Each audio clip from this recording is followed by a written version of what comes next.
Yo, yo, yo, yo, yo, what's up, what's up, what's up? Let's see. Hey, I'm Franky Nines. Artist, designer, entrepreneur, developer. Been in this space for a minute. I launched a PFP project, Sup Ducks. It's about a cool duck that says sup. And I come from the art world. I've been in the industry for, I don't know, since like 2006 professionally. I started working in tech. And I wiggled my way into NFTs and worked on some really, really crazy projects. I was at Dapper Labs.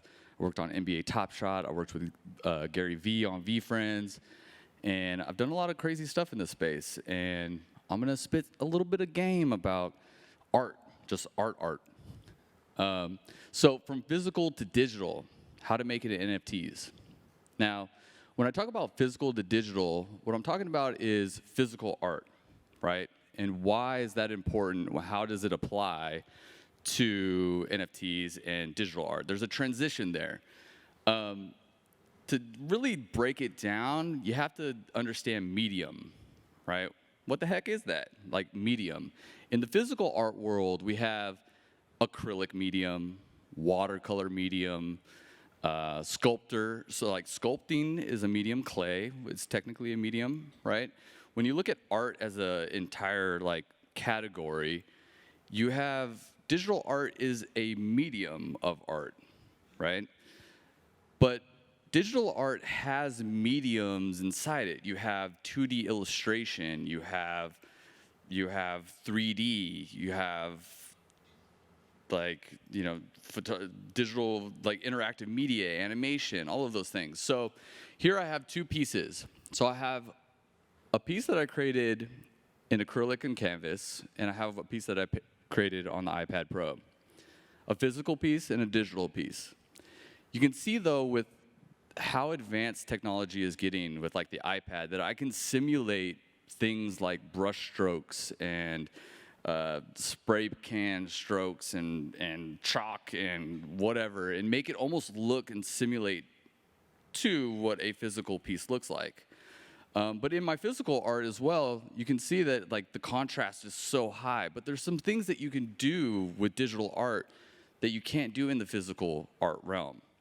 The accuracy is something, even though this piece on the right looks like it's just crazy hectic, there's so much accuracy in how I can place those pixels that I can't necessarily do on a canvas or on a piece of paper. So there's a contrast between the two. There's definitely a battle between the two. There's a friction, the difference between a physical piece and a digital piece. And if you talk to any artist that came from the physical world that has transitioned into the digital world, they'll tell you straight up, like there's a little bit of a difference. It's like, how do you translate that?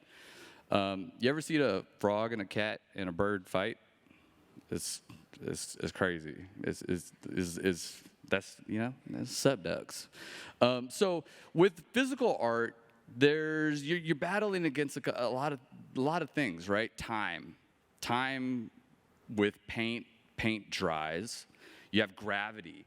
There's been a lot of times where I'm painting on a canvas and I'm like working something and then I have drips and I'm like, oh, I don't want that drip, right?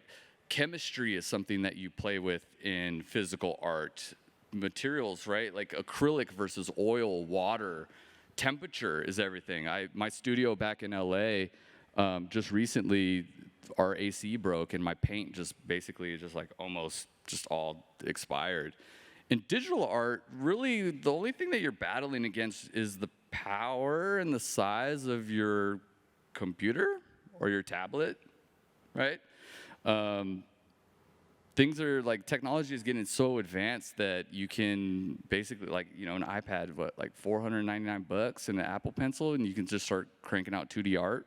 It's pretty impressive. So let's talk about tools. So as I mentioned, like, the iPad, right?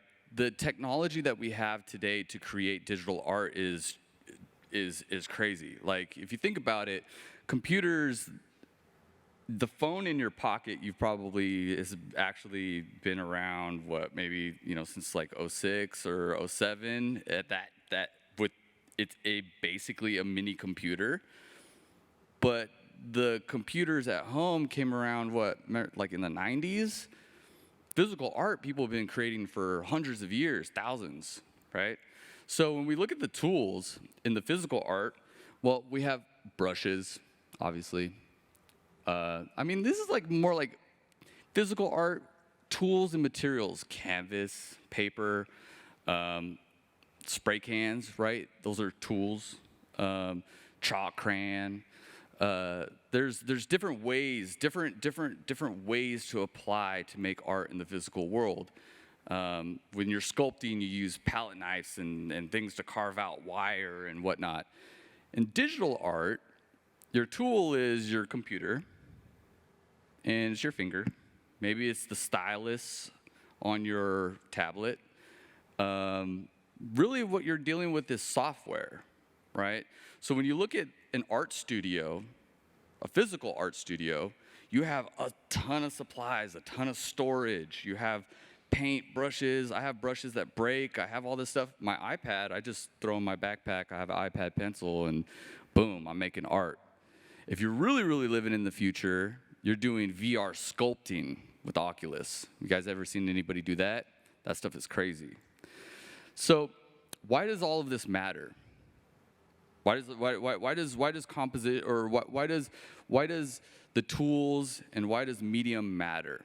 What all matters about the impact, right? The impact of the art that you create.